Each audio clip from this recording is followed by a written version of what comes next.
তো উনি বললেন কি ভাই আমার সন্তানটা এই কয়েকদিন আগে অ্যাক্সিডেন্টের মাধ্যমে মারা গিয়েছে, যার কারণে তার পক্ষ থেকে যে সওয়াবগুলো আসতো সেই সাধারণ সেই সওয়াবগুলো আমি পাচ্ছি না। আমার এখন প্রয়োজন হয়ে গিয়ে সওয়াব নেওয়ার, এই জন্য আমি ওখানে পৌঁছে গিয়েছি। সুবহানাল্লাহ।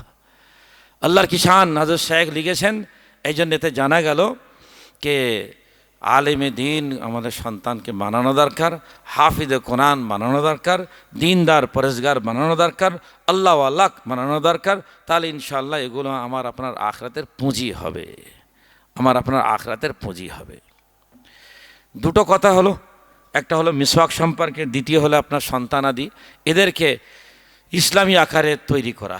তৃতীয় কথা হলো মেরে ভাই দোস্ত বুজুর্গ, কে সন্তানাদি আমার মায়েরা বোনেরা, কচি কচি বাচ্চা এবার যারা মায়েরা বোনেরা বড় হয়ে যাচ্ছে, এদেরকে ইসলামী তালিম অবশ্যই দিতে হবে, এদেরকেও ইসলামী তালিম শিক্ষা দিতে হবে।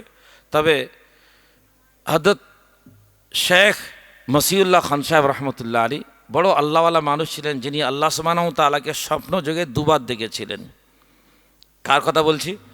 হযরত মাওলানা মসিউল্লাহ খান সাহেব রহমতুল্লাহ আলী জালালাবাদী। ইনি আল্লাহ সুবহানাহু ওয়া তাআলাকে স্বপ্ন যোগে দুবার দেখেছিলেন, আর আমাদের উস্তাদের উস্তাদ হন। ওনাকে কেউ জিজ্ঞাসা করলেন, কেউ হুজুর আমার মেয়ে সন্তান রয়েছে, এদের কতটা শিক্ষা দেব, কতটা শিক্ষা দেব? তা হযরত বললেন দুটো কথা, তিনটে কথা বললেন। একটা হলো যে যে ভাষার মানুষ, বাংলা ইংরেজি উর্দু ভাষী যে যে ভাষার মানুষ, সেই ভাষা তার শিক্ষা অতটা পরিমাণ জানা দরকার কে সে ভাষাটা পড়তে পারবে, লিখতে পারবে, বুঝতে পারবে, এতটা পরিমাণ প্রয়োজন নিজের ভাষা, অতটা এলম, অতটা তার শিক্ষা লাভ করা। দ্বিতীয় হলো কে এলমে দিন, দিনই শিক্ষা, দিনই শিক্ষা এতটা শিখতে হবে কে সে যেন একটা মহিলা তার চলার জন্য যতটা প্রয়োজন সে সম্পর্কে অতটা যেন শিখতে পারে, প্রয়োজনীয় শিক্ষা। আর তৃতীয় নম্বর জিনিস হলো যেটা হযরত বললেন কে তাকে কোনো হাতের কাজ শিখিয়ে দাও, হাতের কাজ। যেমন যদি দর্জির কাজ শিখিয়ে দেন, কাটা শিখিয়ে দেন, সেলাইয়ের কাজ শিখিয়ে দেন, তো ইনশাআল্লাহুল আজিজ যে আপনি আপনার মেয়েকে যদি সেলাইয়ের কাজটা শিখিয়ে দেন, হাতের কাজটা শিখিয়ে দেন, দর্জির কাজটা শিখিয়ে দেন, সুযোগ যদি হয়ে যায় কোনো মহিলার মাধ্যমে, তা আল্লাহ শুকর অনেক বড় জিনিস।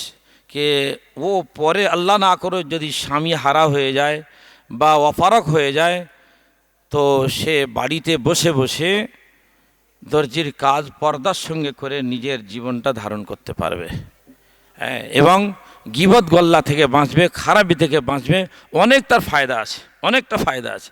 এই জন্য ইউপিতে অন্য অন্য জায়গা আলহামদুলিল্লাহ সেখানে দেখা গিয়েছে, সেখানে ইসলামী যেখানে বুনিয়াদ রয়েছে, মায়েদের বোনেদের ছোট্ট অবস্থায় এগুলো ইসলামী তালিমে দিয়ে দেয়, এবার হাতের কাজটাও শিখিয়ে দেয়। সেলাই শিখতে এমন কিছু ব্যাপার নয়, একটু ওটা মাজা ঘষা করলে তো কাজও শিখে গেল, তো ওতে অনেক ফায়দা আছে, অনেক লাভ রয়েছে, অনেক উপকার রয়েছে। তাহলে তো বললেন এই কটা জিনিস যদি শিখে যায় তো মেয়েদের অনেক বড় ডিগ্রি হাসিল হয়ে গেল, অনেক বড় জিনিস পেয়ে গেল। তিনটে জিনিস। আর 4 নম্বর জিনিস হলো কে আমি আপনি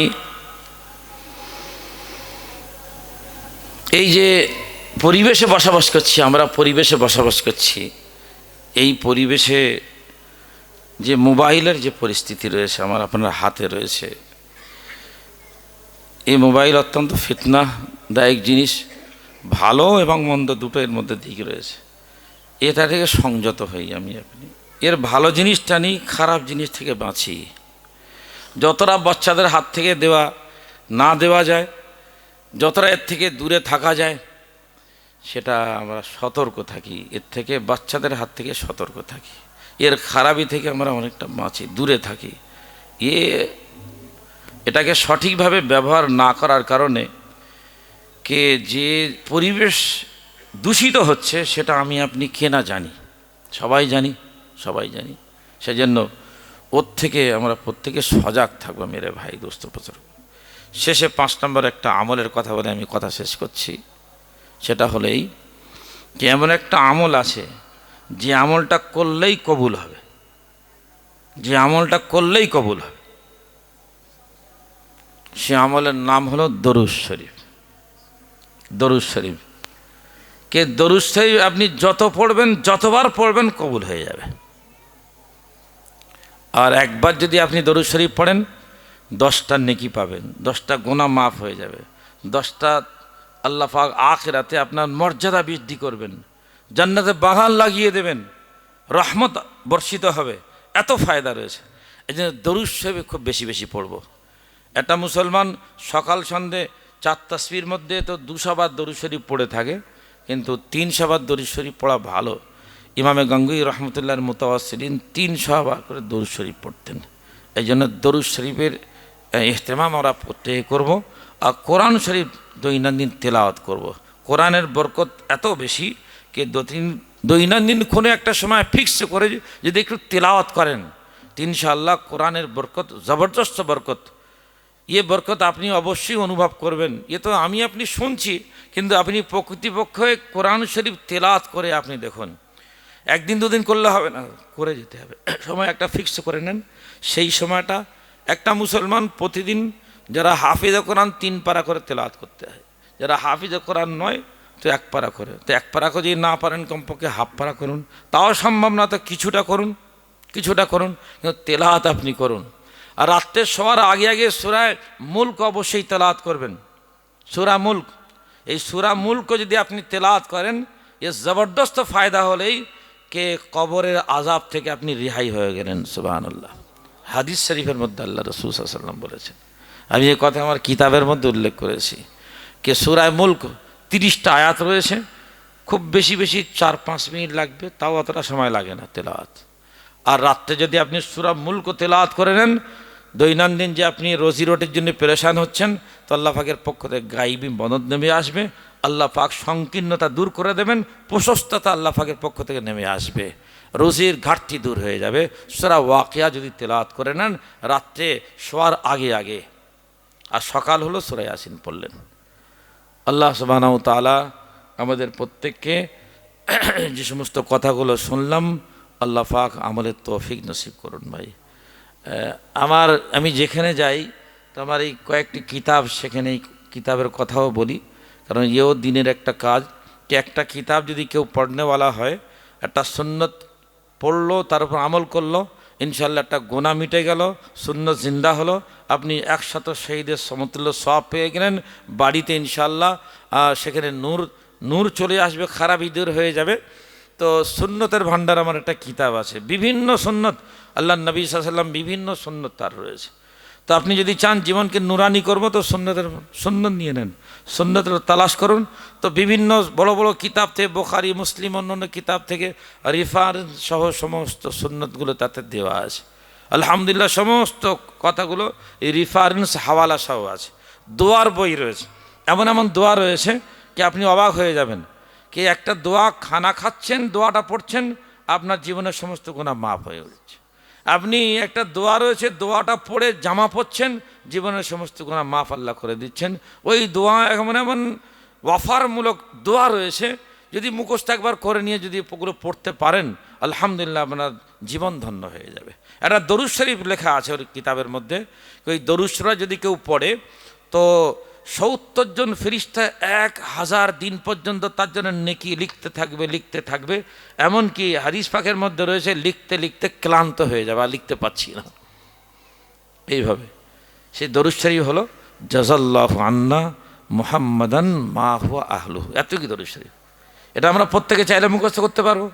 জাযাল্লাহু আন্না মুহাম্মাদান মা হুয়া আহলুহু, এ দরুদ শরীফটা কিতাবের মধ্যে রয়েছে।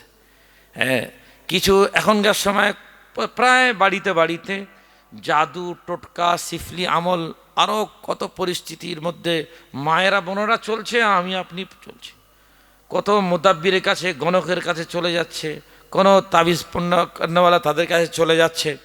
কি সিফলি আমল আল্লাহ না করুক খারাপই অনিষ্ট থেকে, এর থেকে বাঁচার উপায় কি আছে? তো রসুল পাক সাল্লাল্লাহু আলাইহি ওয়াসাল্লাম তার উপায় বলে দিয়েছেন। এটা দোয়া কিতাবের মধ্যে লেখা আছে কি যদি কোনো ভাই ওই দোয়াটা পড়ে, মনজিল বলে একটা আছে কিতাব, মনজিল। তো মনজিল ওর মধ্যে 33টা আয়াত রয়েছে। আর শেখ রহমতুল্লাহ খানদানের মহিলাদের মুখস্থ, সব মেয়েদের মুখস্থ। যখনই দেখছে জিন্নাতের কোনো সমস্যা, সিফি কমল আমল, কোনো জাদুর সমস্যা, সঙ্গে সঙ্গে ওতে আয়াত রয়েছে, খুব বেশি 10 মিনিট লাগবে আমরা পড়তে। ওটা পড়ে আপনি পানিতে ফুঁক দিয়ে দেন, ফুঁক দিয়ে আর ওই পানিটা পান করে নেন, নিজের দেহ ফুঁক দিয়ে নেন, ইনশাল্লাহ জিন্নাতের অনিষ্টতে আপনি হেফাজত হয়ে যাবেন। আমল করে দেখুন। মানুষ, আপনি মোদাব্বির কাছে গেলেন, তাবিজ পানি হলো, কিন্তু এই আমলগুলো এমন আসে না, এই আমলগুলো আপনার জীবনে আনতে হবে, দেখবেন ফায়দা হবে। তো ওই অনিষ্ট থেকে বাঁচার জন্য ওই সমস্ত আমলগুলিতে দেওয়া আছে।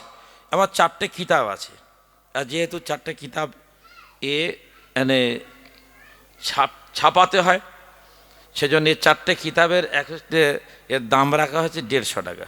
যদি কারোর প্রয়োজন হয় দোয়া হবে, তারপরে যার প্রয়োজন হবে এখানে নিতে পারবেন। আল্লাহ সুবহানাহু ওয়া তাআলা আজকের এই মজলিসকে, আপনাদের উপস্থিতিকে, মাগরিবের পর থেকে এই পর্যন্ত কোরআন হাদিসের আলেখে যে সমস্ত কথা শুনছিলেন, আল্লাহ সুবহানাহু ওয়া তাআলা সেগুলো কবুল করুন। আমার আপনার উপস্থিতিকে আল্লাহ কবুল করুন। আখিরাতে আল্লাহ পাক আমার আপনার জন্য গাছ লাগিয়ে দিক, আমার আপনার সংসার আল্লাহ পাক সুন্দর থেকে সুন্দর রুন্নারি জিন্দেগি করে দিক, আর আমার আপনার সন্তান আমার আপনার চোখের ঠান্ডাক বানিয়ে দিক। দরুদ শরীফ পড়ুন, দোয়া হবে। আচ্ছা, হ্যাঁ, আচ্ছা, আচ্ছা, ভাই কোরআন শরীফ খতম করে